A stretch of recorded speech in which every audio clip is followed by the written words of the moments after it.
जड़ चेतन गुण दोषमय विष किन्ह करतार, संत हंस गुण गहई पर परिहरवार विकार। यह संसार जड़ चेतन गुण दोष से मिश्रित है। जड़ चेतन क्या है, गुण दोष क्या है,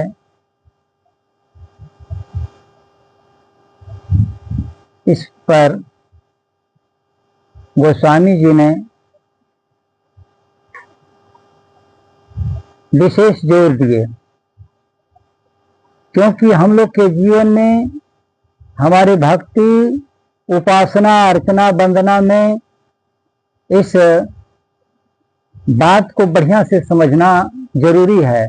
इसीलिए गोस्वामी जी ने इसका संकेत दिया कि यह संसार जड़ और चेतन से मिश्रित है, जिसमें गुण दोष भी भरा हुआ है।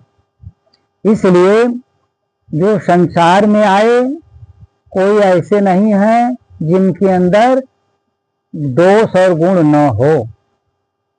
पूरी सृष्टि दोष गुण से युक्त है, जड़ चेतनमय है। अब हमें, जैसे हम लोग के घर में सूप होता है, तो सूप से पछोड़ करके थोथा को बाहर कर देते हैं, सार को अपना लेते हैं। उसी तरह से इस जगत में हम सब हैं, तो यहाँ गुण और दोष दोनों है। तो दोष से हमारा नुकसान होता है, गुण से लाभ होता है। तो हम गुण दोष का ख्याल न करके दोनों कर लेते हैं। यह स्वभाव है, दोनों हो जाता है। लेकिन इस स्वभाव को बदलने के लिए अभ्यास किया जाता है। जैसे कोई आदत सुरती खाने की बना लिए हैं, बीड़ी पीने की बना लिए हैं, तो बाई चांस उसको पता हो जाता है कि नहीं ये नुकसान की चीज है, उनके दिमाग में बैठ गया, कोई समझा दिया, तो वो एकाएक, कुछ लोग तो एकाएक छोड़ देते हैं, कुछ लोग धीरे धीरे प्रयास करते हैं तो छोड़ देते हैं कि ये दोष है, ये गलत आदत है। तो गुण को पकड़ लेते हैं, अवगुण को छोड़ते हैं। इस तरह से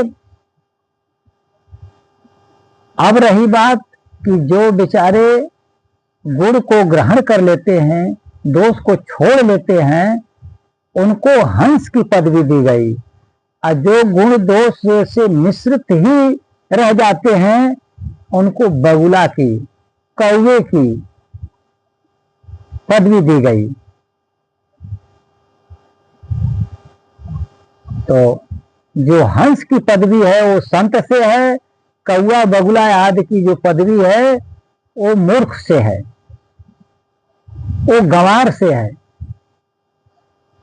इसलिए हमें विचार करना है कि क्या करना चाहिए, क्या नहीं करना चाहिए। इस बात को स्वयं निर्णय करना चाहिए। यदि हम निर्णय नहीं करेंगे तो दूसरा कितना हो हमें समझावे, कितना हो करे, सुन करके फिर हम वहीं के वहीं रह जाते हैं। लेकिन जब हमारे अंदर सुबुद्धि आती है, कुबुद्धि इसमें से निकलने लगती है, तो हमारा विचार धीरे धीरे धीरे धीरे निर्मल हो जाता है। कहीं कपड़ा के तरह धोने के लिए कोई पाटा, कोई सागर नहीं बना हुआ है। ये सत्संग ही साबुन है, ये संत महात्माओं का मिलन ही दरियाव है। इसलिए संत महात्माओं के शरण में जाने के बाद ही यह जड़ जगत से चेतन जगत में जाने का रास्ता मिलता है, जिसको बार बार लोग संकेत में कहा करते हैं कि ऊपर वाला जाने, ऊपर वाला। कोई भी काम होता है तो ऊपर वाला करते हैं, लेकिन कहने से नहीं। ठीक उसी तरह से जैसे समाज में कोई थोड़ा मोड़ा जान लिया कुछ भी, तो नीम हकीम खतरे जान की स्थिति प्राप्त कर लेता है और उसी में बझा हुआ रहता है, लोगों को भी बझा रखा है। जैसे कहानियों के माध्यम से लोग समझाते हैं कि एक हाथी था और कुछ अंधे थे। वो बेचारे जब हाथी के ऊपर जो घंट बना रहता है उसकी आवाज सुन करके पूछे, भैया ये क्या है? तो जो आंख वाला था महावत, वो बोला कि ये हाथी है। तो बोले, भैया हमें दिखा दोगे? कहे हाँ दिखा देंगे।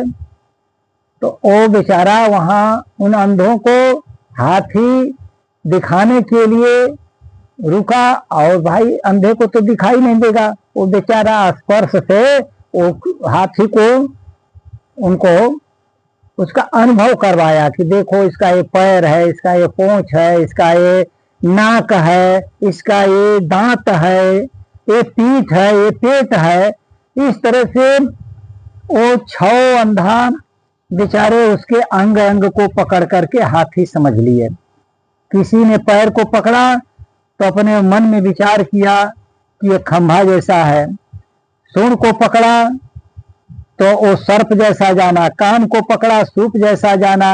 इस तरह एक एक अंग को पकड़ करके बेचारे वहीं पर अपना हाथी को समझ लिए। ठीक आज के समय में कबीर साहब का जो मूल अनुभव है,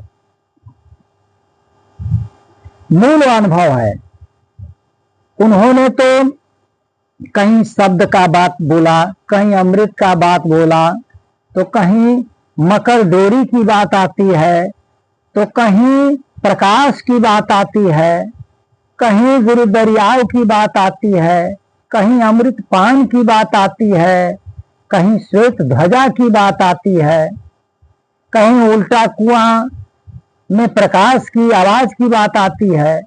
लेकिन कोई एक शब्द को पकड़ के जूझ रहा है बेचारा, वो भी कबीर पंथी बना हुआ है, वो भी अपने को आध्यात्मिक बना हुआ है।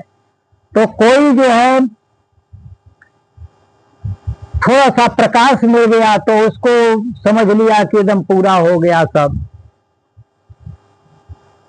कोई जो है लंबिका करके अमृत पान कर रहा है, सोच रहा है कि जड़ चेतन की ग्रंथि हमारी खुल गई, अब हम जो है चेतन मंडल में पहुंच गए।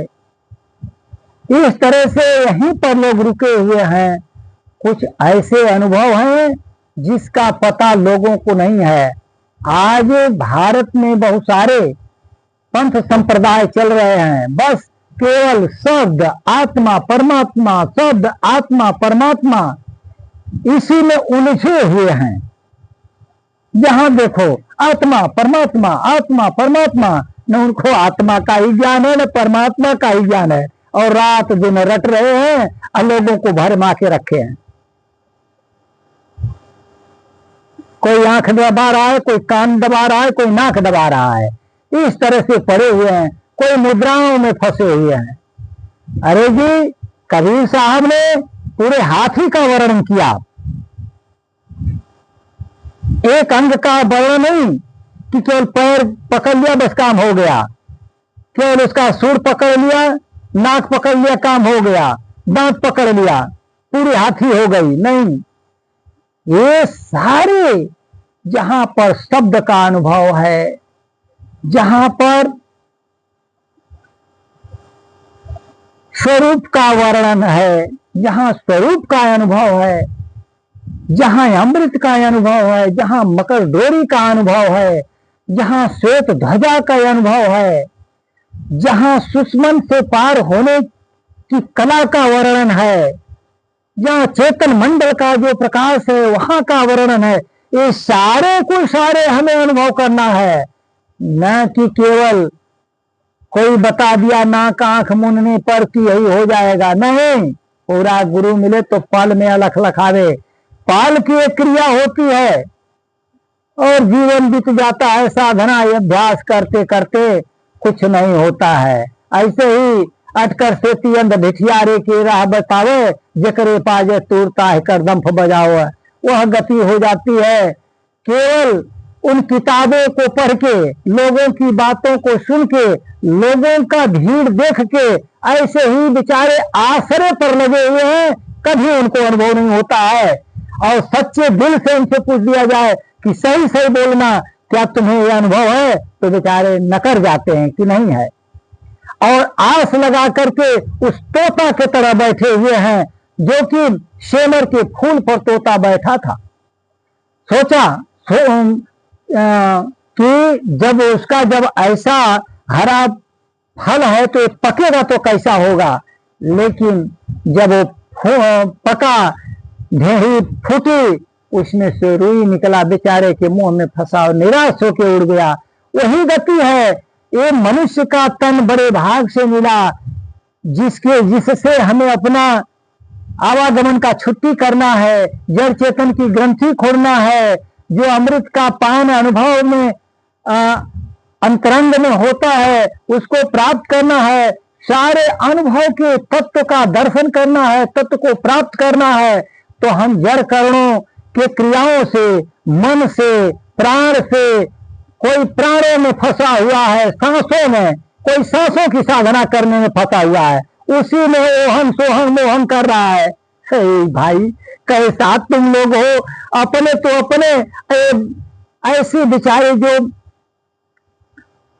विश्वास में एकदम विश्वास करके बेचारे पड़े हुए हैं, अपना जीवन में उछावर कर दिए, अपने फंसे उसको भी फंसा रखा है, श्वासों की साधना में रख दिया कि श्वास ही सब कुछ है।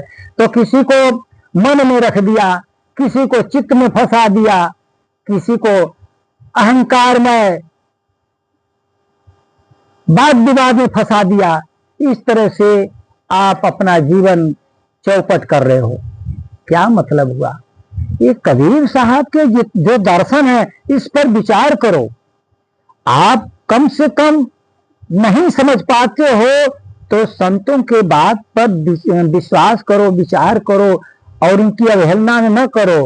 कहीं वो कहता है ये गलत है, वो कहता है वो गलत है। अरे कबीर साहब ने जो बात कही उस पर चलो, उस सारे सिद्धांतों को समझो और साधना के माध्यम से उसको प्राप्त करने की कोशिश करो और पूरी हाथी को जानो, एक अंग को लेके न चलो। केवल आंख मूंद करके तो कोई गुरु का दर्शन करता है। अरे जी, गुरु का दर्शन करने की एक टेक्निक है, उस टेक्निक को जानो और बस गुरु का वहां तस्वीर ले जा करके और उसका जो है ध्यान कर रहे हो। ये कला नहीं है, ये भक्ति नहीं है। वो भक्ति का रास्ता अलग है। सारे लोग ऐसे ही पड़े हैं, गुरु का फोटो रख लिया और गुरु का ध्यान कर रहा है। अरे वो टेक्निक को सीखो, ऐसे गुरु का ध्यान नहीं। ये तो मन कल्पित ध्यान है, ये मन कल्पित ध्यान है, ये तो काल की व्यवस्था है, ये काल के सारे जाल हैं। ध्यान की प्रणाली एक विशेष है जिसको कबीर साहब बार बार बोले, संत महात्मा भी बार बार बोले, लेकिन आपके दिमाग में वो घुस ही नहीं रहा है। क्यों? आपने तो अपने अंदर कुछ और भर लिया है। इसलिए आप शांत दिल से उसको सुनो, समझो। नहीं समझ में आता है तो कोई जो ऐलान करते हैं उनसे जाके समझो। जो संत महात्मा ऐलान करते हैं थोड़े विश्वास के साथ बोलते हैं, उनको ढूंढो, उनको खोजो, उनसे संपर्क करो और उस टेक्निक को, उस कला को सीखो। ये हमारा निवेदन है। ये अपना जीवन ऐसे ही सहज में मत बिता दो। साहेब सतनाम।